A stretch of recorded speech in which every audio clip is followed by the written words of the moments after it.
को बानी की सास गुस्से में चिल्लाते हुए अपने कमरे से बाहर निकल कर आती है। हाय रे, चोरी हो गई मेरे पैसे। पक्का पक्का इस कलमुही की वजह से हुआ है ये सब। अरे क्या हुआ माँ, कौन सा आसमान टूट गया?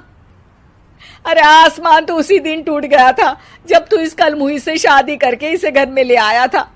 खुद तो आई ही, अपने साथ साथ मनहूसियत का काला साया भी मेरे घर ले आई। अरे हुआ क्या माँ? अरे मेरी तिजोरी में रखे पैसे कहीं गायब हो गए। सुबह ही देखा, अरे यहीं रखे थे। क्या आप मुझ पर चोरी का इल्जाम लगा रही हैं? अरे काली बिल्ली पर भी क्या कोई मनहूसियत का इल्जाम लगाता है? ऐसा बोलकर बानी की सास वहां से चली जाती है, जिसके बाद शिवम और बानी बात करने लगते हैं। देखो, मम्मी की बात का बुरा मत मानना, वो बस परेशान है ना, इसलिए कुछ भी बोल गई। वो परेशान नहीं, मुझसे नफरत की वजह से ऐसा बोलकर गई हैं। उन्हें मैं हमेशा एक आंख नहीं सुहाती। देखो बानी, अगर तुम चाहो तो हम दूसरा घर लेकर वहां शिफ्ट कर सकते हैं। आखिर तुमसे प्यार करके तुम्हें अपनी जिम्मेदारी पर इस घर में लेकर आया हूं। इस तरह टॉर्चर नहीं होने दे सकता।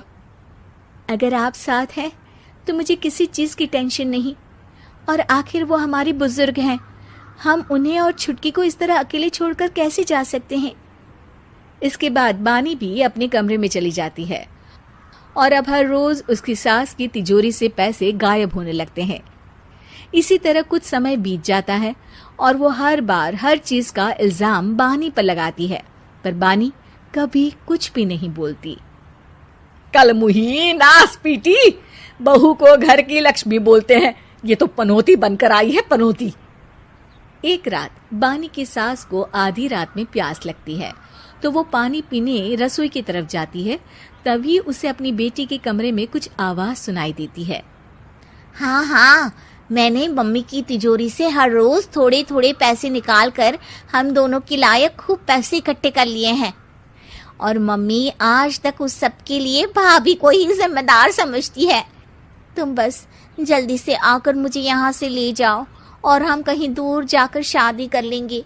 मम्मी को कुछ पता नहीं चलेगा, सब मुसीबत खत्म। अपनी बेटी की ये सारी बातें सुनकर बानी की सास भौचक्की रह जाती है और अपने कमरे में वापस चली जाती है।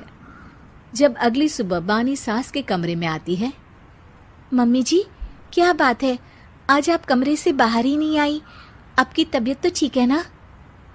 क्या छुटकी कमरे से बाहर आई या तुम उसके कमरे में गई? नहीं नहीं, क्यों, जाना है क्या? मैं अभी चली जाती हूँ। नहीं, कोई कहीं नहीं जाएगा।